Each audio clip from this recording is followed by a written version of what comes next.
ಬೆಂಗಳೂರಿನಲ್ಲಿ ಮಗನಿಂದ ತಂದೆ ತಾಯಿ ಸಹೋದರಿ ಹತ್ಯೆ ಕೇಸ್ಗೆ ಸಂಬಂಧಪಟ್ಟಂತೆ ಪೊಲೀಸರ ದಾರಿಯನ್ನ ತಪ್ಪಿಸೋದಕ್ಕೆ ನಾನಾ ಕಥೆಗಳನ್ನ ಕಟ್ಟಿದ್ದ ಹಂತಕ ಅಕ್ಷಯ್ ಮೊದಲು ತಂದೆ ತಾಯಿ ನಾಪತ್ತೆಯಾಗಿದ್ದಾರೆ ಅಂತ ಒಂದು ದೂರನ್ನ ನೀಡ್ತಾನೆ ಅಕ್ಷಯ್. ಪರಿಶೀಲನೆ ವೇಳೆ ಅಕ್ಷಯ್ ವರ್ತನೆಯಲ್ಲಿ ಪೊಲೀಸರಿಗೆ ಡೌಟ್ ಬರುತ್ತೆ. ತಿಲಕ್ ನಗರ ಪೊಲೀಸರು ವಿಚಾರಣೆಯನ್ನ ನಡೆಸಿದಾಗ ಸತ್ಯ ಬಯಲಿಗೆ ಬರುತ್ತೆ. ಬೆಂಗಳೂರಿನ ತಿಲಕ್ ನಗರ ಠಾಣೆ ಪೊಲೀಸರಿಂದ ಅಕ್ಷಯ್ನನ್ನ ಬಂಧಿಸಲಾಗಿದೆ. ಮರಣೋತ್ತರ ಪರೀಕ್ಷೆಯ ವರದಿಗಾಗಿ ಕಾಯ್ತಾ ಇದ್ದಾರೆ ಪೊಲೀಸರು. ಅನ್ಯ ಕೋಮಿನ ಯುವಕನ ಜೊತೆ ಸಹೋದರಿ ಪ್ರೀತಿಸ್ತಾ ಇದ್ಲು, ಈ ವಿಚಾರ ಗೊತ್ತಾಯ್ತು ನನಗೆ. ಹಾಗೆ ಆಕೆ ಗರ್ಭಿಣಿ ಕೂಡ ಆಗಿದ್ಲು. ಹಾಗೆ ತಂದೆ ತಾಯಿ ಕೂಡ ಆಕೆಯ ಪ್ರೀತಿಯನ್ನ ಪ್ರೋತ್ಸಾಹಿಸ್ತಾ ಇದ್ರು. ಇದರಿಂದ ನನಗೆ ಸಿಟ್ಟು ಬಂದಿತ್ತು. ಕುಟುಂಬದಲ್ಲಿ ದಿನವೂ ಜಗಳ ಆಗ್ತಾ ಇತ್ತು. ಗರ್ಭಪಾತಕ್ಕೆ ವಿರೋಧವನ್ನ ಮಾಡಿದ್ರು ಅಕ್ಷಯ್ ತಂದೆ ತಾಯಿ. ಇದೇ ಕಾರಣಕ್ಕೆ ಕೊಲೆ ಮಾಡಿರುವಂತಹ ಶಂಕೆ ಕೂಡ ವ್ಯಕ್ತವಾಗ್ತದೆ. ಅಂದ್ರೆ ಇವನು ಕೊಟ್ಟಿರುವಂತಹ ಸ್ಟೇಟ್ಮೆಂಟ್ ಇದು. ಅಂದ್ರೆ ನನ್ನ ತಂಗಿ ಬೇರೆ ಜಾತಿಯವನ್ನ ಲವ್ ಮಾಡ್ತಾ ಇದ್ಲು, ಪ್ರೆಗ್ನೆಂಟ್ ಕೂಡ ಆಗಿದ್ಲು, ಆದ್ರೆ ಅದಕ್ಕೆ ನಮ್ಮ ಅಪ್ಪ ಅಮ್ಮ ಒಪ್ಪಿದ್ರು.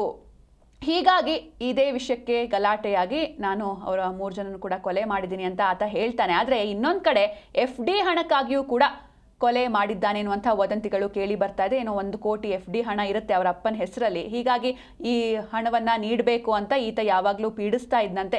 ಇದೇ ವಿಚಾರಕ್ಕಾಗಿ ಗಲಾಟೆಯಾಗಿ ಕೊಲೆ ನಡೆದಿದೆ ಅನ್ನೋದು ಜೊತೆಗೆ ಈತನ ಮಾವ ವಸಂತ್ ಕೂಡ ಒಂದಿಷ್ಟು ಕುಮ್ಮಕ್ಕು ನೀಡಿದ್ದ, ಪ್ಲಾನ್ ಮಾಡಿ ಕೊಟ್ಟಿದ್ರು.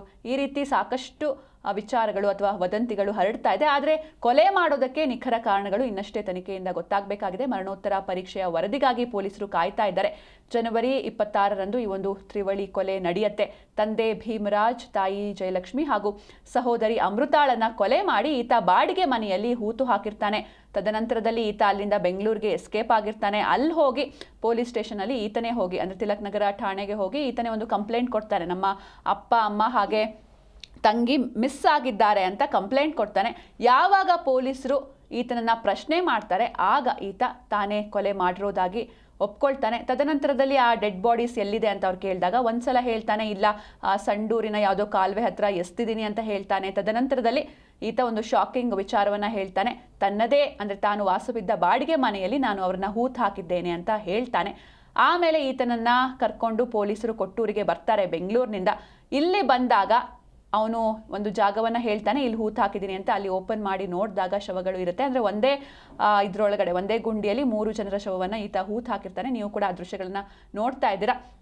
ಇನ್ನೊಂದು ಕಡೆ ಈ ಸಾವಿಗೆ ಕಾರಣ ಏನು, ಯಾಕೆ ಈ ರೀತಿ ಮಾಡಿದೆ ಅಂತ ಕೇಳಿದಾಗ ಮೊದಲಿಗೆ ಈತ ಹೇಳ್ತಾನೆ, ಇಲ್ಲ ನನ್ನ ತಂಗಿ ಬೇರೆ ಜಾತಿಯವನ್ನ ಲವ್ ಮಾಡ್ತಾ ಇದ್ಲು, ಅದರಿಂದ ಪ್ರೆಗ್ನೆಂಟ್ ಕೂಡ ಆಗಿದ್ಲು, ನಾನು ಅಬಾರ್ಷನ್ ಮಾಡಿಸು ಅಂತ ಹೇಳಿದೆ. ಆದರೆ ತಂದೆ ತಾಯಿ ಕೂಡ ಅವಳ ಪ್ರೀತಿಗೆ ಪ್ರೋತ್ಸಾಹವನ್ನು ನೀಡ್ತಾ ಇದ್ರು, ಗರ್ಭಪಾತಕ್ಕೆ ಅವರು ಅಡ್ಡಿ ಮಾಡ್ತಾ ಇದ್ರು.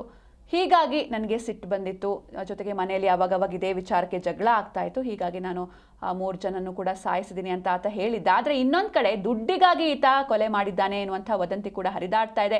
ಈತನ ಮಾವ ವಸಂತ್, ಮಾವ ಅಳಿಯ ಇಬ್ಬರು ಸೇರಿಕೊಂಡು ಈ ರೀತಿ ಒಂದು ಮಾಸ್ಟರ್ ಪ್ಲಾನ್ ಮಾಡಿದ್ದಾರೆ ಎನ್ನುವಂಥ ಒಂದು ಗಾಸಿಪ್ಗಳು. ಅಂದರೆ 1 ಕೋಟಿ FD ಹಣ ಇರುತ್ತೆ ಅವರ ತಂದೆ ಭೀಮರಾಜ್ ಹೆಸರಲ್ಲಿ. ಹೀಗಾಗಿ ಆ ದುಡ್ಡು ಕೊಡು ಅಂತ ಈತ ಯಾವಾಗಲೂ ಪೀಡಿಸ್ತಾ ಇದ್ದಂತೆ.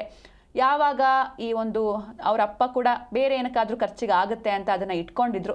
ಇದೇ ವಿಚಾರಕ್ಕಾಗಿ ಗಲಾಟೆಗಳು ನಡೀತಾ ಇದ್ವಂತೆ. ಹೀಗಾಗಿ ಈ ವಿಚಾರಕ್ಕಾಗಿಯೇ ಕೊಲೆ ಮಾಡಿದ್ದಾನೆ ಅನ್ನುವಂಥ ವದಂತಿ ಇದೆ. ಹೀಗೆ ಸಾಕಷ್ಟು ಕಾರಣಗಳು ಹುಟ್ಕೊಂಡಿದೆ. ಯಾವುದು ನಿಖರವಾದ ಕಾರಣ, ಈ ಒಂದು ಕೊಲೆಗೆ ಕಾರಣ ಏನು, ತನ್ನ ಸ್ವಂತ ತಂದೆ ತಾಯಿ ಹಾಗೂ ತಂಗಿಯನ್ನ ಈ ರೀತಿ ಕ್ರೂರವಾಗಿ ಸಾಯಿಸಿದ್ದಾನೆ ಅಂದರೆ ಇದಕ್ಕೆ ಒಂದು ಬಲವಾದ ಕಾರಣ ಇರಲೇಬೇಕು. ಹೀಗಾಗಿ ಆ ಕಾರಣ ಏನು ಅನ್ನೋದು ತನಿಖೆಯಿಂದ ಗೊತ್ತಾಗಬೇಕಾಗಿದೆ. ನೀವು ಕೂಡ ಆ ಒಂದು ದೃಶ್ಯದಲ್ಲಿ ಏನು ನೋಡ್ತಾ ಇದ್ದಾರೆ, ಇದು ಬಾಡಿಗೆ ಮನೆಯಲ್ಲಿ ಆತ 3 ಜನರ ಶವವನ್ನು ಒಂದೇ ಗುಂಡಿಯಲ್ಲಿ ಹೂತು ಹಾಕಿರ್ತಾನೆ. ತದನಂತರದಲ್ಲಿ ಅಲ್ಲೇ ವಾಸ ಕೂಡ ಇರ್ತಾನೆ. ಅದಾದಮೇಲೆ ಅಲ್ಲಿಂದ ಅವನು ಬೆಂಗಳೂರಿಗೆ ಎಸ್ಕೇಪ್ ಆಗ್ತಾನೆ. ಆ ಒಂದು ಸ್ಥಳ ಇದು. ಯಾವಾಗ ಪೊಲೀಸರು ಈತನನ್ನು ಕರ್ಕೊಂಡು ಬಂದು ಆ ಗುಂಡಿನ ಓಪನ್ ಮಾಡಿಸಿ ಆ ಶವಗಳನ್ನು ಹೊರಗೆ ತೆಗಿತಾರೆ. ಇದೀಗ ಮರಣೋತ್ತರ ವರದಿಗಾಗಿ ವೇಟ್ ಮಾಡ್ತಾ ಇದ್ದಾರೆ.